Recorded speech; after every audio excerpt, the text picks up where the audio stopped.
ॐ अज्ञानतिमिरन्धस्य ज्ञानञ्जनशलाकया चक्षुरुन्मिलितं येन तस्मै श्रीगुरवे नमः। श्रीचैतन्यमनोऽभीष्टं स्थापितं येन भूतले स्वयं रूप कदा मह्यं ददाति स्वपदान्तिकं। वन्देऽहं श्रीगुरो श्रीयुतपदकमलं श्रीगुरुं वैष्णवांश श्रीरूपं साग्रजातं सहगण रघुनाथान्वितं तं सजीवं साद्वैतं सावधूतं परिजनसहितं कृष्णचैतन्यदेवं श्रीराधाकृष्णपादान् सहगण ललिता श्रीविशाखान्वितांश। हे कृष्ण करुणा सिंधु दीनबंधो जगत्पते गोपेश गोपिका कांता राधा कांता नमोस्तुते। तप्त कांचन गौरांगी राधे वृंदावनेश्वरी वृषभानुसुते देवी प्रणमामि हरिप्रिये। वाञ्छाकल्पतरुभ्यश्च कृपा सिन्धुभ्य एव च पतितानां पावनेभ्यो वैष्णवेभ्यो नमो नमः। गुरुवे गौरचन्द्राय राधिकायै तदालये कृष्णाय कृष्णभक्ताय तद्भक्ताय नमो नमः। नमो विष्णुपादाय कृष्णपृष्ठाय भूतले श्रीमते भक्तिवेदांत स्वामिनिति नामिने नमस्ते सारस्वती देवे गौरवाणी प्रचारिणे निर्विशेष शून्यवादी पाश्चात्य देशतारिणे। जय श्री प्रभुपाद। आप सभी का हार्दिक स्वागत है एक बार फिर श्रीमद् भागवतम की क्लास में। और हमारा प्रथम स्कंद का 7वां अध्याय चल रहा है जिसका नाम है द्रोण पुत्र को दंड। और आज की श्लोक संख्या है 17 और 18। तो आइए श्लोक का रेसिटेशन करने से पहले ओम नमो भगवते वासुदेवाय से प्रार्थना करते हैं। ओम नमो भगवते वासुदेवाय। ओम नमो भगवते वासुदेवाय। ओम नमो भगवते वासुदेवाय। नारायणं नमस्कृत्यं नरं चैव नरोत्तमं देवीं सरस्वतीं व्यासं ततो जयमुदीरयेत्। नष्टप्रायेषु भद्रेषु नित्यं भागवत सेवया भगवती उत्तमा श्लोके भक्तिर्भवती नैष्टिकीः। हरे कृष्ण। तो श्लोक संख्या 17। इति प्रिया बल्गु विचित्र जल्पेः से सान्त्वयित्वा अच्युत मित्रसूतः अन्वाद्रवत दंशितः उग्रधन्वा कपिध्वजो गुरुपुत्रं रथेना। इसका अर्थ इस प्रकार है। इस प्रकार मित्र तथा सारथी रूप में अच्युत भगवान द्वारा मार्गदर्शित किए जाने वाले अर्जुन ने अपनी प्रियतमा को मीठे कथनों से तुष्ट किया। तब उसने अपना कवच धारण किया और भयानक अस्त्र शस्त्रों से लैस होकर वह अपने रथ पर चढ़कर अपने गुरुपुत्र अश्वत्थामा का पीछा करने के लिए निकल पड़ा। श्लोक संख्या 18। तमापतन्तं सविलक्ष्य दूरात् कुमारः उद्विग्नमना रथेना पराद्रवत प्राण परीप्सु उर्वयां यावत् गमं रुद्र भयात् यथा कः। इसका अर्थ, राजकुमारों का हत्यारा अश्वत्थामा अर्जुन को दूर से ही अपनी ओर तेजी से आते देखकर अपने रथ पर सवार होकर डर के मारे अपनी जान बचाने के लिए उसी तरह भागा जिस प्रकार शिव जी के भय से ब्रह्मा जी भागे थे। तात्पर्य बाय श्रील प्रभुपाद। छोटा सा तात्पर्य है, देख लेते हैं पहले। पाठ के अनुसार कह या अर्क के 2 संदर्भ पुराणों में मिलते हैं। कह का अर्थ ब्रह्मा है जिन्होंने एक बार अपनी पुत्री से मोहित होने पर उसका पीछा किया जिससे शिव जी कुपित हुए थे और उन्होंने ब्रह्मा पर अपने त्रिशूल से आक्रमण किया था। ब्रह्मा जी अपने प्राणों के भय से भागे थे। जहाँ तक अर्क का संबंध है, वामन पुराण में एक प्रसंग मिलता है। विद्युन्माली नाम का एक असुर था जिसके पास चमचमाता सुनहला वायुयान था जो सूर्य के पीछे तक यात्रा कर सकता था और उसके प्रकाश से रात्रि भाग जाती थी। इससे सूर्यदेव क्रुद्ध हो गए और उन्होंने अपनी प्रखर किरणों से वायुयान को पिघला दिया। इससे शिवजी कुपित हुए और उन्होंने सूर्यदेव पर आक्रमण कर दिया। सूर्यदेव भाग गए और अंत में काशी अर्थात वाराणसी में गिर पड़े। वह स्थान लोलार्क के नाम से प्रसिद्ध हुआ। जय श्रील प्रभुपाद। श्लोक संख्या 17 और 18 ये बहुत ही इम्पॉर्टेंट है क्योंकि इसमें बताया गया है कि पैनिक सिचुएशन में हमें किस तरह से डील करना चाहिए। तो पैनिक सिचुएशन यहाँ पर क्या है, ये जो वृतांत चल रहा है कि अश्वत्थामा अभी जो पांडव हैं उनको मारने के लिए हर तरीके का भरसक प्रयत्न कर रहा है और अभी वो ब्रह्मास्त्र छोड़ने वाला है। तो इसको थोड़ा सा पीछे देखें तो हुआ क्या था, जब कुरुक्षेत्र में युद्ध समाप्त हो गया था, आखिरी दिन की बात है, और भीम ने अपनी गदा से दुर्योधन की जंघा तोड़ दी थी जैसा कि भीम ने प्रतिज्ञा की थी। तो उसके बाद दुर्योधन मरणासन अवस्था में पड़ा हुआ है लेकिन उसके अभी प्राण नहीं निकले हैं और उसको एक आशीर्वाद प्राप्त था, दुर्योधन को एक आशीर्वाद प्राप्त था कि उसके प्राण तभी निकलेंगे जब उसको दो इमोशन एक साथ हों। दो इमोशन मतलब उसको हर्ष भी हो, उसको प्रसन्नता भी हो और उसको दुख भी हो। तो एक साथ जब दोनों इमोशन वो महसूस करेगा तभी उसके प्राण शरीर से निकलेंगे, ऐसा उसको आशीर्वाद प्राप्त था। अदरवाइज उसके प्राण आसानी से नहीं निकलेंगे, बहुत पक्का था वो। तो जब वो मरणासन अवस्था में पड़ा हुआ है, वो कुछ भी नहीं कर पा रहा है, उसकी जंघा टूटी हुई है, वो हिल नहीं पा रहा है। तो अभी कौरवों की सेना में सभी लोग खत्म हो चुके थे, केवल कृपाचार्य, कृतवर्मा और अश्वत्थामा, यही 3 लोग बचे थे दुर्योधन के अलावा।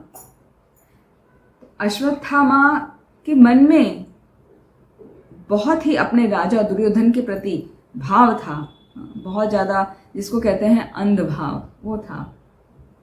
और वो सोच रहा था कि कैसे ना कैसे करके अब भी मैं अपने राजा को प्रसन्न कर दूं, हम कौरव जीत जाएं, पांडव हार जाएं। जबकि सब कुछ खत्म हो चुका था, केवल यही 3 जीवित हैं और दुर्योधन भी मरणासन अवस्था में है। तभी भी अश्वत्थामा यही सोच रहा था कि कैसे मैं अपने राजा को प्रसन्न कर दूं। तो ऐसा जब युद्ध खत्म हुआ था तो रात हो जाती है, रात का समय था। तो रात के समय ये तीनों, कृपाचार्य, कृतवर्मा और अश्वत्थामा, एक वृक्ष के नीचे बैठे थे। और कृपाचार्य और कृतवर्मा को तो थोड़ी आंख लग गई, वो झपकी लेने लगे, लेकिन अश्वत्थामा के अंदर प्रतिशोध लेने का जो वैमनस्य का भाव था वो बहुत ही बढ़ा हुआ था। तो उसको नींद नहीं आई और ना ही उसको झपकी लगी। तो वो देख रहा था इधर उधर। तभी अचानक उसने देखा जिस पेड़ के नीचे वो लोग बैठे हैं, उस पेड़ के ऊपर कुछ कौवे वो सो रहे हैं। पक्षी तो बैठे बैठे ही सोते हैं डाल पर। और तभी वहां उड़कर एक उल्लू आया। उल्लू क्या है, वो रात्रिचर प्राणी कहलाता है, नॉक्टर्नल एनिमल। और उसने क्या किया, सभी कौवों को मार गिराया, सोते हुए सभी कौवों को मार गिराया। तो वो देखकर, वो सीन देखकर अश्वत्थामा के दिमाग में जैसे बिजली कौंधी। उसको लगा कि हम अभी भी कुछ कर सकते हैं। जैसे ये उल्लू ने आके सोते हुए कौवों को मार गिराया, हमें भी ऐसा ही कुछ करना चाहिए। रात्रि में ही पांडवों के बाकी जो बचे कुचे लोग हैं सबको मार देना चाहिए। उसने उन दोनों को हिलाया, कृपाचार्य और कृतवर्मा को, और कहा कि ऐसा मत समझो कि अभी युद्ध खत्म हो गया है, चलो उठो जागो, हमें अभी कुछ करना बाकी है। तो कृपाचार्य पूछने लगे, अरे भाई अब क्या करना बाकी है, क्या है तुम्हारे मन में? कि हम लोग जाएंगे और जाके पांडवों के शिविर में जाएंगे और शिविर में जो भी सो रहा होगा सबको मार देंगे, पांडवों को मार देंगे। मुख्य था उनको, उनका लक्ष्य कि पांडवों को मार देंगे। तो पांडव मर गए तो सब खत्म हो गए, कुछ बाकी ही नहीं बचेगा। तो कृपाचार्य ने मना किया कि इस तरह सोते हुए व्यक्ति के ऊपर वार नहीं करना चाहिए, उनको मारने का प्रयास नहीं करना चाहिए, वो एक तरीके का अपराध होता है। हाँ, उससे हमें नरक मिलेगा, हम नरकगामी होंगे। लेकिन अश्वत्थामा इनका लीडर है, और कृपाचार्य और कृतवर्मा को जब उसने बार बार कहा तो उसकी बात माननी पड़ी, अश्वत्थामा की बात माननी पड़ी। तो लेकिन इन दोनों ने ये कहा ठीक है तुम जाओ उनके शिविर में और हम दोनों बाहर रहेंगे, हम शिविर के अंदर प्रवेश नहीं करेंगे, आप जाना और जो करना है कर लो अंदर जाके, हम प्रवेश नहीं करेंगे।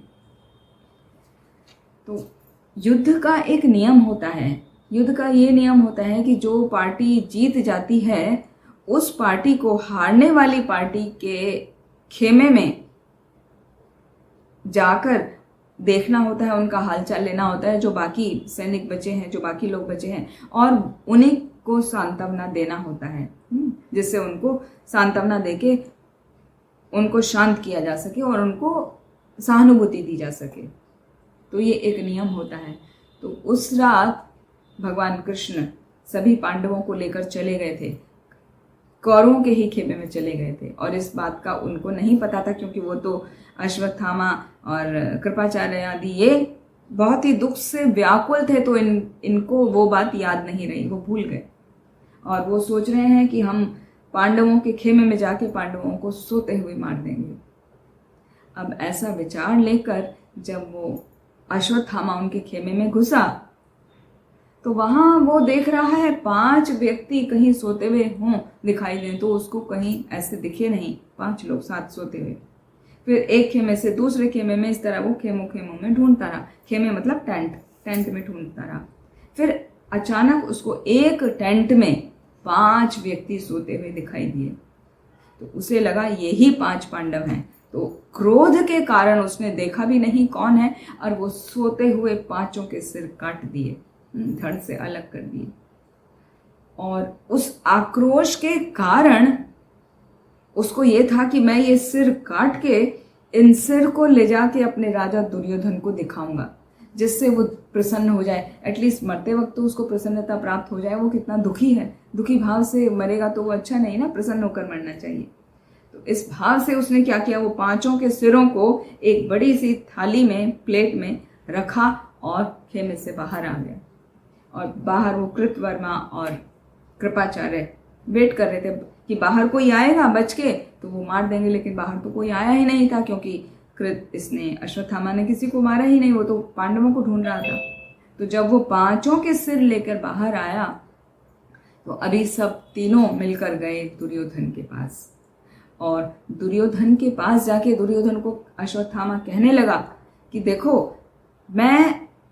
मैंने 5 पांडवों को मार दिया है, और तुम्हारी प्रसन्नता के लिए मैं ये उनके सिरों को अपने साथ लेकर आया हूं, जिससे तुम विश्वास कर लो कि ये सत्य है और तुम प्रसन्न हो सको। तुम्हारी प्रसन्नता के लिए मैंने ऐसा किया है। तो दुर्योधन के पास जब वो सिर लाए गए, दुर्योधन ने जैसे ही उनको टच किया, पहले तो दुर्योधन बहुत प्रसन्न हुआ, अच्छा किया तुमने, फाइनली अल्टीमेटली पांडवों को मार गिराया, मैं बहुत प्रसन्न हूं। लेकिन उसको थोड़ा सा कहीं मन में अविश्वास था, वो निश्चित नहीं था दुर्योधन कि ऐसा कैसे हो सकता है, क्योंकि कृष्ण अभी भी पांडवों के साथ हैं। और ये उसको पता था दुर्योधन को कि जब तक अर्जुन और बाकी पांडवों के साथ कृष्ण हैं उनको कोई नहीं मार सकता। जैसा कि भगवद गीता में लास्ट श्लोक आता है, यत्र योगेश्वरः कृष्णो यत्र पार्थो धनुर्धरा तत्र श्री विजयो ध्रुवा नीतिर्मतिर्मम। भगवान बता रहे ना कि वो जो जहां पे भगवान कृष्ण है, अर्जुन है, वहां पे नीति है, वहां पे श्री है, लक्ष्मी है, वहां पर विजय है, और वहां पे मोरलिटी है। तो वहां पर पांडव मर ही नहीं सकते, ये असंभव है। ये भाव होने के कारण, ये पता होने के कारण दुर्योधन कहने लगा कि हो ही नहीं सकता कि तुमने पांडवों को मारा है, तुम किसी और को तो नहीं लेकर आ गए हो, किसी और का सिर जरा दिखाओ तो जैसे ही वो बड़ा सा प्लेट वो लेकर दुर्योधन के पास आया अश्वत्थामा, तो दुर्योधन ने उसको छू के देखा, और दुर्योधन के अंदर 1000 हाथियों का बल था। तो जैसे ही उसने छुआ तो पहला ही सर उसके छूने से, दबाने से ही चकनाचूर हो गया। तो इस तरह उसने एक एक करके सब चेक किए, और वो बहुत दुखी हुआ। दुर्योधन प्रसन्न होने के बजाय बहुत दुखी हो गया कि मैंने तो सोचा था कि तुम पांडवों को ला रहे हो, ये पांडवों के सिर नहीं है, मूर्ख, ये तुम पांडव पुत्रों के सिर को ले आए हो। वो तो पहचानता था कि पांडव तो बहुत बलशाली हैं और ये अभी बालक हैं, नवयुवक हैं, नवयुवक वो बहुत सॉफ्ट हैं, तो तुम उनका सिर लेकर आए हो और तुमने तो मुझे कहीं का नहीं छोड़ा। मैं एटलीस्ट वीर गति को प्राप्त हुआ हूं इस युद्ध में, तो वीर गति को प्राप्त होने वाले को स्वर्ग की प्राप्ति होती है, तो मुझे स्वर्ग मिलता। लेकिन मुझे प्रसन्न करने के लिए तुमने जो घोर अपराध कर दिया है, और मैं तुम्हारा राजा हूं, तुमने मुझे प्रसन्न करने के लिए किया है, तो उसका अपराध मुझे भी लगेगा और तुम्हारे इस अपराध की वजह से मुझे अब नरकगामी बनना पड़ेगा। तो ये सोचकर उसको बहुत दुख हुआ। तो थोड़े समय के लिए उसको हर्ष हुआ, लेकिन तुरंत ही उसको दुख हुआ। तो एक साथ जो मिश्रित उसको भाव हुए, दोनों इमोशन आए कि अभी खुश है और अभी दुखी हो गया। तो उस भाव के साथ ही उसने अपने प्राण त्याग दिए दुर्योधन ने।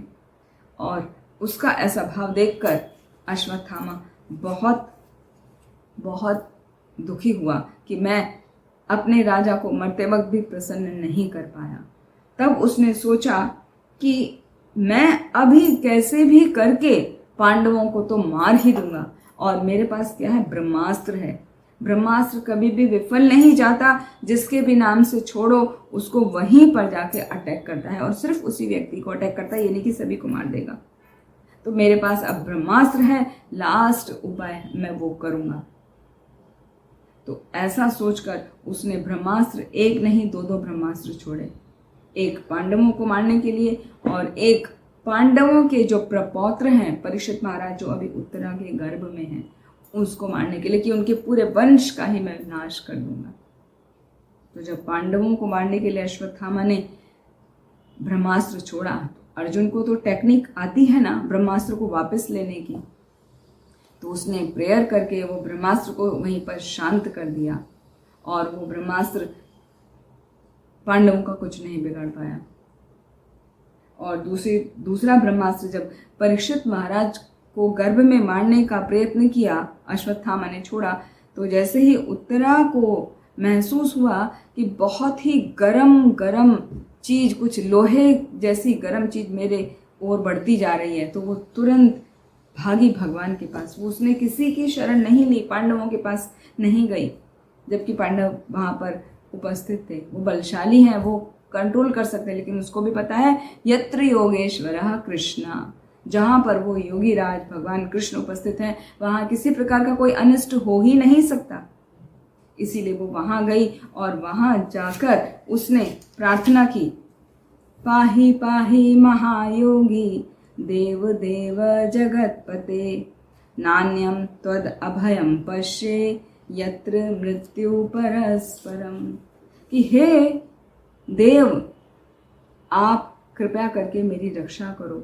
ये जो कुछ गर्म वस्तु, जलती हुई आग के समान लोहे की वस्तु मेरे पास आ रही है और ऐसा लग रहा है वो मेरे गर्भ को नष्ट कर देगी, तो मुझे अपनी जान की कोई परवाह नहीं है, लेकिन मैं चाहती हूँ जो पांडवों का वंशज मेरे गर्भ में है वो सुरक्षित रहे, उसका नाश ना हो, तो कृपया करके आप मेरी रक्षा कीजिए। तो इस प्रकार उत्तरा ने भगवान श्री कृष्ण की शरण ली थी और भगवान ने उसकी रक्षा की थी। भगवान अंगुष्ठ के आकार के होके उत्तरा के गर्भ में प्रवेश कर गए और परीक्षित की रक्षा की थी। परीक्षित जो अभी गर्भाशय में है, भ्रूण के रूप में है, उस समय उसकी रक्षा की थी। तो यहाँ पर जो वृतांत आ रहा है श्लोक संख्या 17 और 18 में, 17 में है कि जिस प्रकार एक मित्र और सारथी अर्जुन के भगवान श्री कृष्ण मित्र हैं और सारथी भी हैं, तो वो अच्युत हैं। अच्युत मतलब जो कभी भी अपने भक्तों पर कृपा करने से चूकते नहीं हैं, मतलब भक्तों पर हमेशा कृपा करते हैं। तो उनके द्वारा अर्जुन हमेशा मार्गदर्शन पाता था। ऐसे मार्गदर्शन पाने वाले अर्जुन ने अपनी पत्नी द्रौपदी को प्रसन्न करने के लिए मीठे वचन कहे।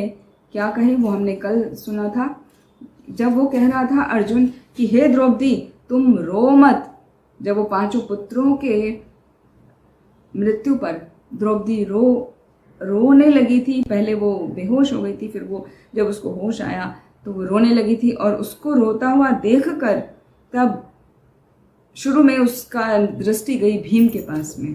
द्रौपदी की दृष्टि गई भीम के पास तरफ, और भीम को उसने इंगित करके कहा कि कृपया करके कुछ करो, मुझे इसका जो हुआ है उसका बदला चाहिए। उस व्यक्ति ने जिसने मेरे पुत्रों की हत्या की है, मुझे वो चाहिए व्यक्ति। लेकिन युधिष्ठिर महाराज ने कहा कि तुमने गलत व्यक्ति को बोला है, क्योंकि अश्वत्थामा के पास तो ब्रह्मास्त्र है और भीम को तो ब्रह्मास्त्र का ज्ञान नहीं है, तो वो नहीं कर पाएगा। ब्रह्मास्त्र का ज्ञान है अर्जुन के पास, तो तुम अर्जुन को कहो। युधिष्ठिर महाराज ने फिर अर्जुन को बोला कि तुम जाओ और अश्वत्थामा को पकड़ के लेकर आओ, क्योंकि तुम उसके ब्रह्मास्त्र को काट सकते हो। तो वहां पर आया था कि अर्जुन ने द्रौपदी को कहा कि तुम रो मत, मैं तुम्हारे आंसू पोंछूंगा और तुम्हें उस ब्राह्मण का, अश्वत्थामा का सिर काट के लाके दूंगा, और तुम तब उस अपने पुत्रों के दाह संस्कार के बाद उसके सिर पर खड़े होकर स्नान करना, ऐसा बताया था अर्जुन ने। तो अब ये यहाँ तक तो हमने कल देखा था। इस प्रकार पहले तो उसको, अपनी पत्नी को अर्जुन ने मीठे वचनों से संतुष्ट किया। तो यहाँ पर ये दिखाया गया है, लेसन मिलता है कि एक पति का कर्तव्य होता है, पत्नी यदि किसी प्रकार के कष्ट में है, इमोशनली, फिजिकली, स्पिरिचुअली, कैसे भी, तो उसको वो उबारे, उसको सांत्वना दे, उसको संतुष्ट करे अपने मीठे वचनों से, और फिर अपने कर्तव्य का पालन करे। तो अर्जुन ने क्या किया, पहले द्रौपदी को शांत किया कि तुम रो मत और मैं तुम्हें उसका सिर अवश्य ही ला के दूंगा, फिर तुम्हें जो करना है करना। और ऐसा कहने के बाद, उसको शांत करने के बाद, अर्जुन ने तुरंत अपने कवच को धारण किया, अपने सभी अस्त्र शस्त्र उठाए और अपने रथ पर चढ़कर अश्वत्थामा के पीछे पीछे चल पड़ा, अश्वत्थामा को पकड़ने के लिए। फिर 18वें श्लोक में आता है कि जैसे ही अश्वत्थामा, जिसने सभी पांडवों के पुत्रों, राजकुमारों की हत्या की है, उसने जब देखा कि अर्जुन मेरी तरफ आ रहा है, तो वो अपना जान बचाने के लिए तेजी से भागा। और महाभारत में ऐसा वृतांत आता है कि वो भागा तो पहले क्या किया, उसने रूप बदल लिया अपना, क्षत्रिय रूप से वो एक सन्यास के वेश में आ गया। जैसे एक साधु होता है, साधु के वेश उसने धारण कर लिया और वहां जाके बैठ गया कि जिससे मुझे ये पहचान ना पाए अर्जुन, और मुझे ये समझे कि मैंने अब सब कुछ त्याग दिया है, साधु बन गया हूं, तो मुझे क्षमा कर दे। लेकिन ऐसा नहीं था। तो वहां जब अर्जुन उसके पास आने लगा, तो फिर वहां पर अश्वत्थामा अपनी जान बचा के ऐसे भागा, जैसे यहाँ पर एनालॉजी से समझाया, जैसे शिव जी जब ब्रह्मा जी को दंड देने भागे थे, तो शिव जी के भय से ब्रह्मा जी भागे थे। तो यहाँ पर श्रील प्रभुपाद का लेक्चर है, उसमें प्रभुपाद ने वर्णन किया है, जो एक भक्त होता है वो कभी भी डरता नहीं है। यहाँ अश्वत्थामा तो अभक्त है ना, वो तो दुष्ट है। दुष्ट क्या, वो तो आतताई है। उसने 6 प्रकार के आतताई होते हैं। कोई किसी के घर में आग लगा देता है, उसको विष खिलाता है, या शस्त्र के द्वारा उसको मारता है, उसकी संपत्ति ले लेता है, उसकी भूमि छीन लेता है, हड़प लेता है, या उसकी पत्नी को हड़प लेता है, हाँ, उससे अनुचित संबंध बनाता है, ऐसे को आतताई कहा जाता है। तो अश्वत्थामा आतताई स्वयं है और वो आतताइयों का साथ दे रहा है, तो उसको छोड़ने का प्रश्न ही नहीं उठता, उसको मारना ही एकमात्र उपाय है। लेकिन जो भक्त होते हैं वो कभी भी किसी से डरते नहीं हैं। यहाँ तो अश्वत्थामा डर के भाग रहा है ना, अर्जुन को देखा जैसे, लेकिन जो भक्त होते हैं वो कभी डरते नहीं। जैसे प्रहलाद महाराज को उनके पिता हिरण्यकशिपु ने किस प्रकार कष्ट नहीं दिया, हर प्रकार का कष्ट दिया। ऊंचे पहाड़ से फेंकवाया, सांपों के कुएं में डाल दिया, हाँ, विषैले सर्पों ने काटले उसमें उसको फेंक दिया, अग्नि के बीच रख दिया, हर तरीके से हाथी के पैरों के नीचे कुचलवाने के लिए फेंक दिया। जो भी हो सकता था हर संभव प्रयास हिरण्यकशिपु ने प्रहलाद महाराज को कष्ट दिया था हर तरीके से, लेकिन प्रहलाद महाराज कभी डरे नहीं। इसी प्रकार अम्बरीश महाराज का भी उदाहरण आता है श्रीमद् भागवतम में कि वो उनको भी दुर्वासा मुनि ने अपना चक्र छोड़ दिया था, दुर्वासा मुनि ने उनको श्राप दे दिया था। तो श्राप देने के कारण उनकी रक्षा करने के लिए भगवान विष्णु ने अपना चक्र दुर्वासा मुनि के लिए छोड़ दिया था। तो दुर्वासा मुनि सारे में भागते फिरे थे।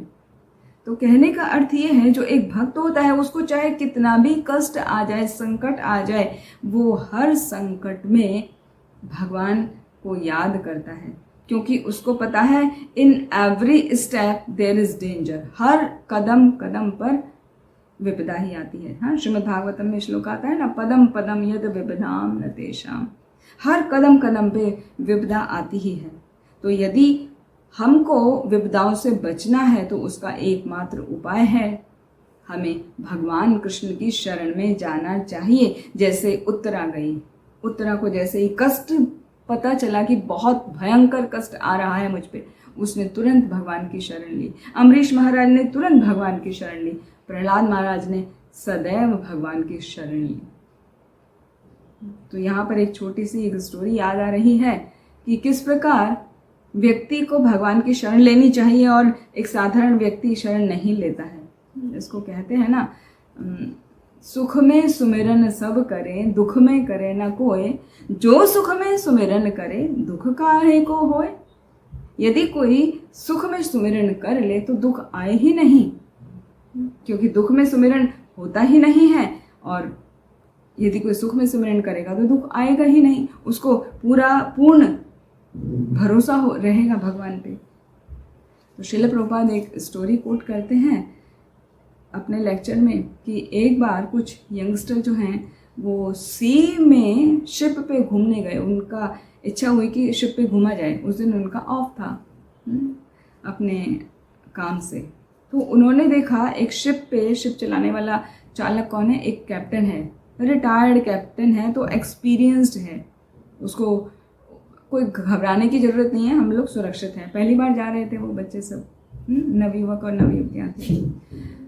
तो जब वो शिप पर चढ़ गए, अभी शिप स्टार्ट होने वाला है, तो उन्होंने देखा कि शिप का जो कैप्टन है वो नील डाउन होकर कुछ प्रेयर कर रहा है, हाथ जोड़कर भगवान को प्रार्थना कर रहा है। तो सभी बच्चे सब उस समय हंसने लगे, अरे ये क्या कर रहा है, ये देखो मतलब बूढ़ा है, अंधविश्वासी है, क्या सब समुद्र इतना अच्छा मौसम हो रहा है, शांत है, सब कुछ है, ये करने की क्या आवश्यकता है। तो खैर सब लोग बैठ गए। पायलट ने अपना प्रेयर्स की और शिप को शुरू किया। सब कुछ ठीक चलता रहा बहुत देर तक। 20 मिनट के बाद 25 मिनट में इतना तेज भयंकर तूफान आ गया कि पूरा शिप हिलने लगा, डुलने लगा।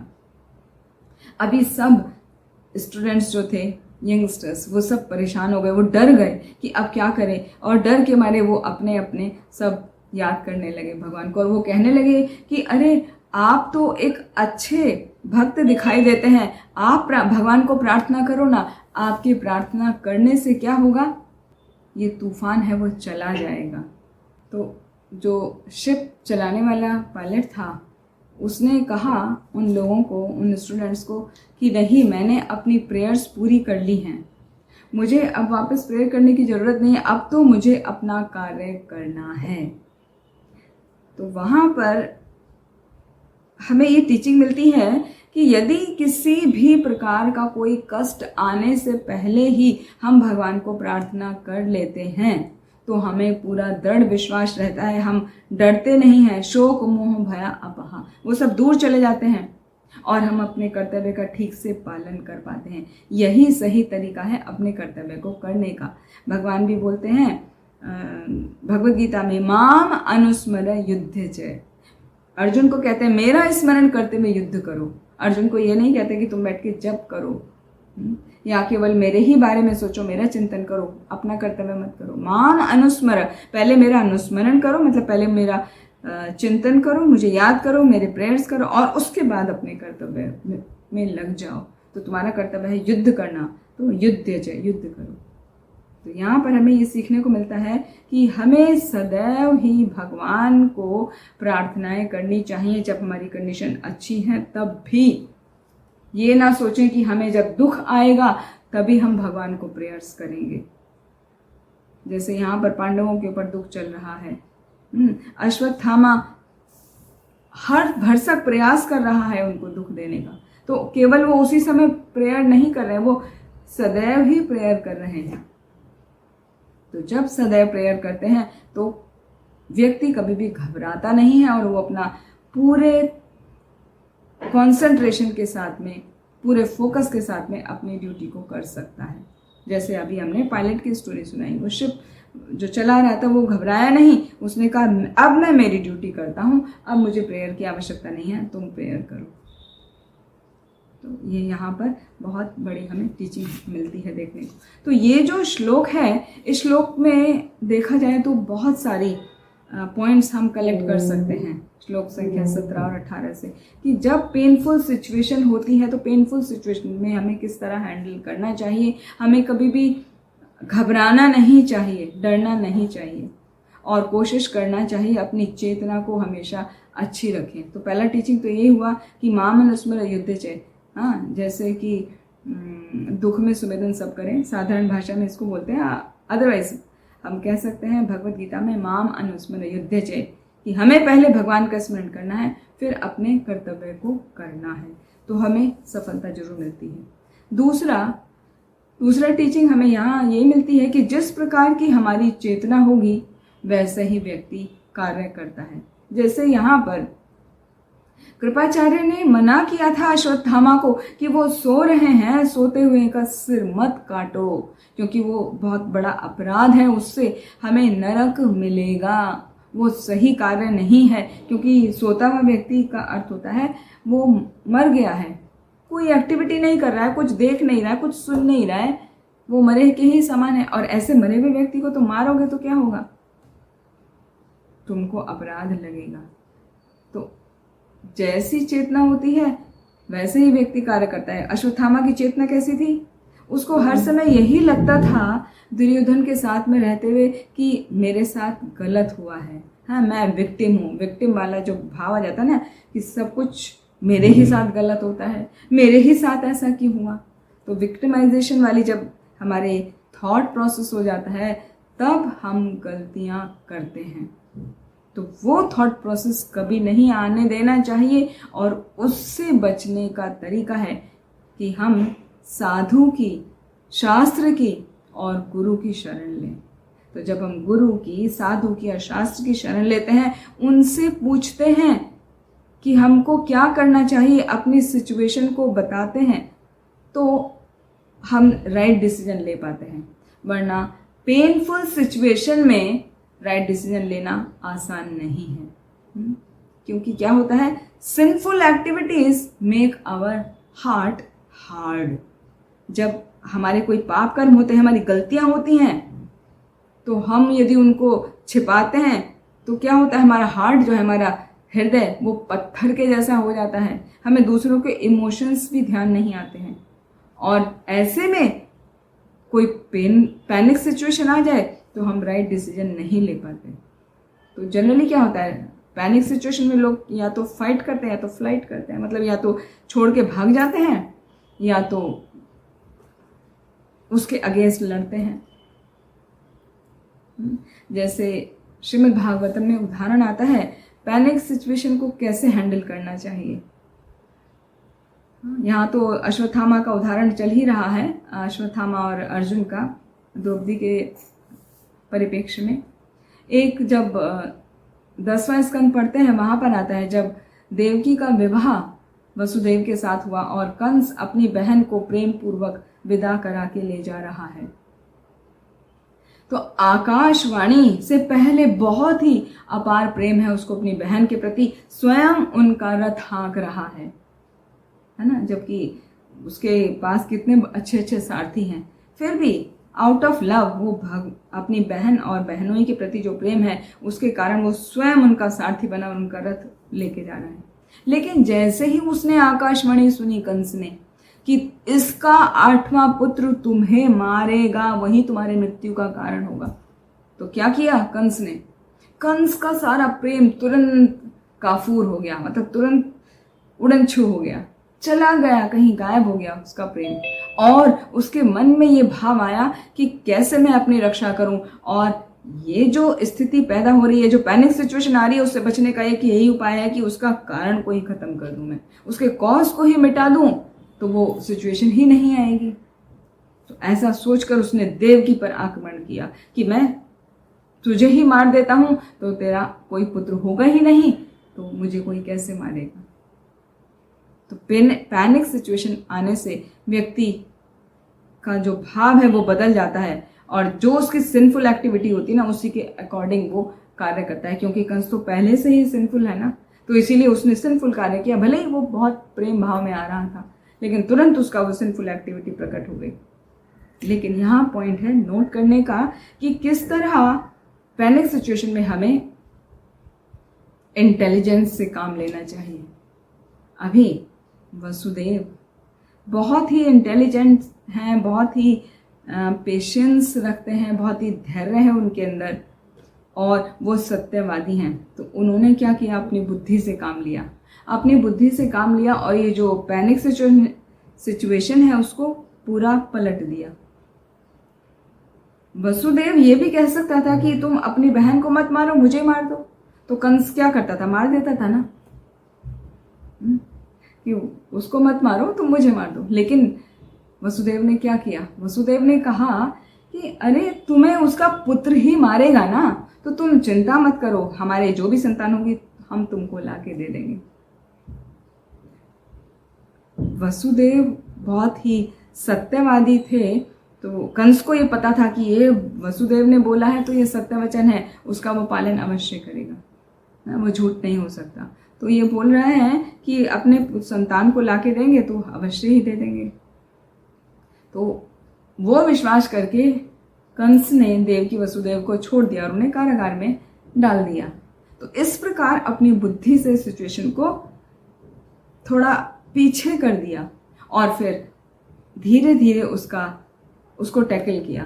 तो यहाँ पर ये सीखने को मिलता है कि हमें जब भी पैनिक सिचुएशन आए तो पैनिक सिचुएशन में परेशान नहीं होना चाहिए। सबसे पहले भगवान को स्मरण करना चाहिए, भगवान को तो प्रतिदिन स्मरण करना चाहिए, हर स्थिति में स्मरण करना चाहिए, चाहे हम खुशहाली में हों चाहे हम बदहाली में हों, सदैव स्मरण करना चाहिए। और जैसे ही पैनिक सिचुएशन आती है तो उसमें घबराना नहीं चाहिए, भगवान पर फोकस करके अपनी बुद्धि से कार्य करना चाहिए। माम अनुस्मर युद्ध च। फिर एक और हमको यहाँ सीखने को मिलता है इस प्रसंग में कि व्यक्ति जिस किसी का भी संग करता है उसका प्रभाव उसके अंदर आ जाता है, उसका बर्ताव भी उस व्यक्ति के जैसा हो जाता है जैसा वो संग करता है। जैसे अश्वत्थामा दुर्योधन के साथ रहता था, जैसे अभी हमने बताया था, निरंतर वो यही सोचता था कि मेरे साथ ऐसा क्यों हुआ। दुर्योधन यही सोचता था ना कि इस राज्य का अधिकारी तो मैं हूं, मुझे मिलना चाहिए, मेरे पिता बड़े हैं, धृतराष्ट्र बड़े थे ना पांडु से, तो वो तो केवल इसी बात को सोचता था कि वो बड़े हैं तो उनका पुत्र मैं हूं तो मुझे राज्य मिलना चाहिए, मुझे राज्य नहीं मिला तो मेरे साथ गलत हुआ, अब मुझे उसका बदला लेने के लिए उसने क्या क्या षड्यंत्र नहीं रचे दुर्योधन ने। अब दुर्योधन के साथ में अश्वत्थामा रह रहा है तो अश्वत्थामा का भी वही मानसिक स्थिति हो गई, वो भी ऐसा ही सोचता था। उसका उपाय है गुरु साधु शास्त्र के द्वारा हमें हर स्थिति में मार्गदर्शन प्राप्त करते रहना चाहिए, जिससे हम पैनिक सिचुएशन से निकल सकें और हम किसी भी परिस्थिति में डामाडोल ना हों, डामाडोल होने से बचे रहें। फिर चौथी बात है पेशेंस होना चाहिए।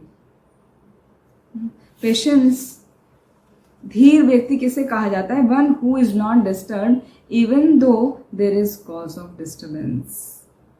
भले ही डिस्टर्बेंस होने का कोई कारण हो, लेकिन यदि कोई फिर भी डिस्टर्ब नहीं हो रहा है, कोई आपको उकसा रहा है, फिर भी यदि आप उसके उकसाए अनुसार आकर गलत डिसीजन नहीं ले रहे हैं, इसका मतलब आप धीर व्यक्ति हैं। तो धीरता होना अत्यंत आवश्यक है। धीर व्यक्ति कुछ खो जाने पर कभी भी पश्चाताप नहीं करता, लेकिन जो अधीर होता है वो हमेशा रोता रहता है, पश्चाताप करता रहता है कि मेरे पास ये था और ये चला गया, ये मुझे मिलना चाहिए था, ये मुझे नहीं मिला, उसको मिल गया, मैं इसका हकदार हूँ। तो वो धीरता अत्यंत आवश्यक है, अदरवाइज हमारा थिंकिंग प्रोसेस ऐसा ही हुआ रहता है जहाँ पर हम धीर नहीं बनते। और षड गोस्वामी अष्टक में आता है ना, धीर कैसे होते हैं। कृष्णो कीर्तन गान नर्तन परो प्रेमामृतांबो निधि धीरा धीर जना प्रिय प्रिय करो निर्मत्सरो पूजितो श्री चैतन्य कृपा भरो भुवि भुवो भारा वहन तारको वंदे रूप सनातनो रघुयुगो श्री जीव गोपाल को। तो षड गोस्वामी हमें सिखाते हैं कि किस प्रकार व्यक्ति को धीरता धारण करना चाहिए, उनको कभी भी अधीर नहीं होना चाहिए। जैसे एक बार की बात है, जब श्रील प्रभुपाद कलकत्ता में थे तो एक बार वहाँ पर राइट्स हो गए, बम विस्फोट जगह जगह पर हो रहे थे। तो जिस सोसाइटी में वो रहते थे, जिस बिल्डिंग में वो रहते थे, वहाँ पर सभी लोग प्रभुपाद को कहने लगे, अरे प्रभुपाद चलो यहाँ से छोड़ के चलो, कहीं सेफ जगह में जाते हैं जहाँ पर ये सब नहीं हो रहा है, कहीं सेफ जगह में दूर चले जाते हैं, यहाँ तो कभी भी खतरा आ सकता है, हमारे सोसाइटी पे भी, हमारी बिल्डिंग पे भी बम फूट सकता है और हम सब मर जाएंगे। तो उस समय प्रभुपाद भगवान को ऑफर करने के लिए कचौड़ियाँ तल रहे थे। उन्होंने कहा, नहीं नहीं, कोई घबराने की आवश्यकता नहीं है, मैं तो ये कचौड़ी ही तल रहा हूँ, भगवान के लिए सेवा कर रहा हूँ, तो भगवान के लिए कचौड़ियाँ तल के भगवान को ऑफर करके प्रसाद पाएंगे।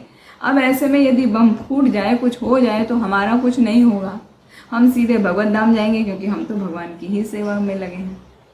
तो ऐसा पेशेंस होना चाहिए, और जिसके अंदर पेशेंस होता है वो सदैव भगवान की सेवा में लगा रहता है, उसी के अंदर पेशेंस होता है और वो सदैव प्रसन्न रहता है। वो कभी भी पैनिक सिचुएशन में घबराता नहीं है, वो हमेशा धीर रहता है। और बहुत सारे इसके एग्जाम्पल आते हैं, जैसे एक बार और प्रभुपाद का एग्जाम्पल है, वो सैन फ्रांसिस्को में थे प्रभुपाद, और सैन फ्रांसिस्को में वो श्रीमद् भागवतम पर सुबह का मॉर्निंग क्लास दे रहे थे, मतलब शुरू होने वाली थी, तो कीर्तन चल रहा था। तो प्रतिदिन क्या होता था, वो पहले गुरु पूजा इत्यादि सब होती थी, उसके बाद में कीर्तन होता था, कीर्तन के बाद में फिर प्रवचन होता था। तो एक दिन वहाँ पर एक हिप्पी आ गया जिसने बहुत ही ज़्यादा ड्रिंक ली हुई थी और वो अपने आप से बाहर था, वो चिल्ला रहा था, चीख रहा था। तो वहाँ कुछ डिस्टर्बेंस क्रिएट करने के लिए वो वहाँ पर आया था। उस समय प्रभुपाद के अंडर में वहाँ मुकुंद महाराज थे, और वो देखने लगे कि ये एक हिप्पी आया है यहाँ पर, देखते हैं इसको प्रभुपाद किस तरह हैंडल करते हैं। तो क्या करते हैं प्रभुपाद इसके साथ में, लेकिन प्रभुपाद ने कुछ अलग नहीं किया, जो वो कर रहे थे अपने प्रोसेस को चालू रखा। वो कीर्तन लगातार करते रहे, और फिर कीर्तन के साथ में उन्होंने सबको इशारा करा कि नाचो नाचो, हाँ उठ के नाचो।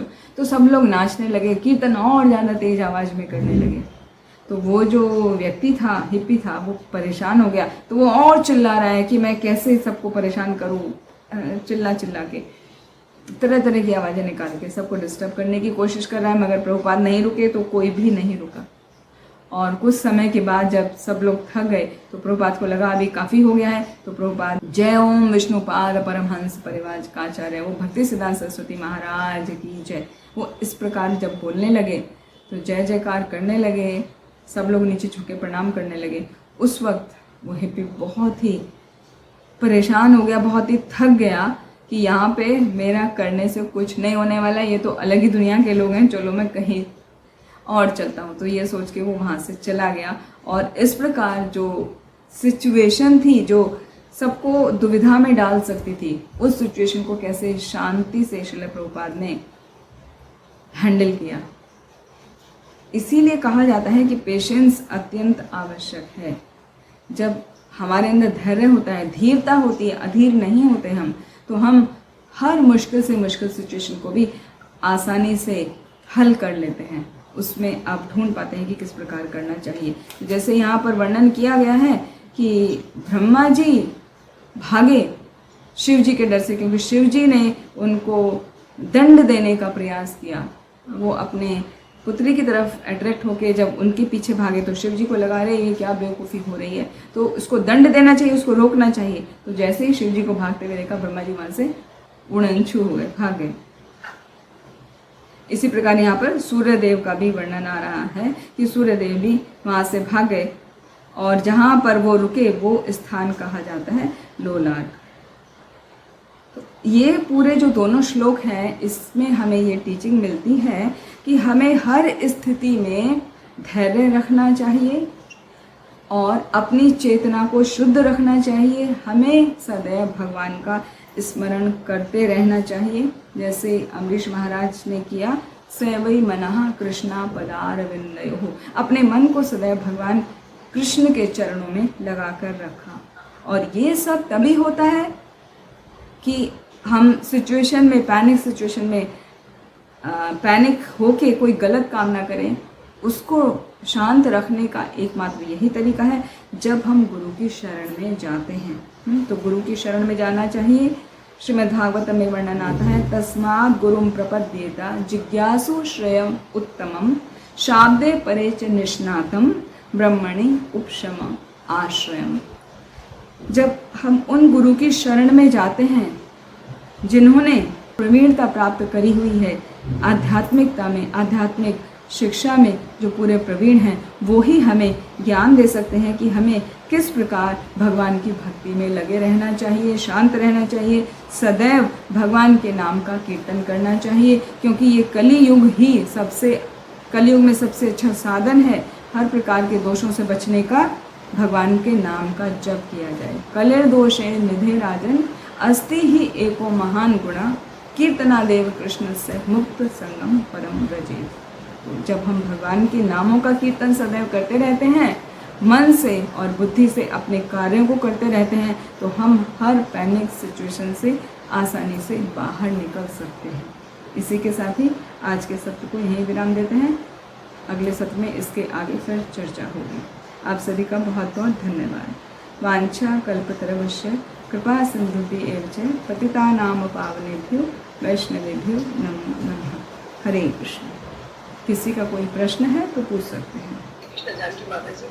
हरे कृष्ण। लगता है कि बहुत धन्यवाद, बहुत ही सुंदर क्लास। और जो आज का श्लोक का जो उदाहरण से आपने बताया है, तो डेली जीवन में हमें मतलब जो भी आपने 5-6 पॉइंट बताए हैं, दोबारा से रिपीट किए हैं, तो उसको अगर हम अभ्यास में लाएं तो हमारा काफ़ी कुछ सुधार हो सकता है लाइफ में। डे लाइफ में भी हम लोग और जो भी सिचुएशन आती है उनसे भी बढ़ सकते हैं और भक्ति में भी हम लोग आगे बढ़ सकते हैं। जी बहुत बहुत धन्यवाद माता जी आपका। और सभी 5 या 6 पॉइंट सभी ने शायद नोट भी किए होंगे कि पढ़ने से दोबारा से कि वो लोग को आगे भी अभ्यास में ला सकते हैं। जी मैम, बहुत धन्यवाद माता जी। धन्यवाद प्रणाम। हरे कृष्णा। ग्रंथराज श्रीमद् भागवतम की जय। हरे कृष्ण। हरे कृष्ण।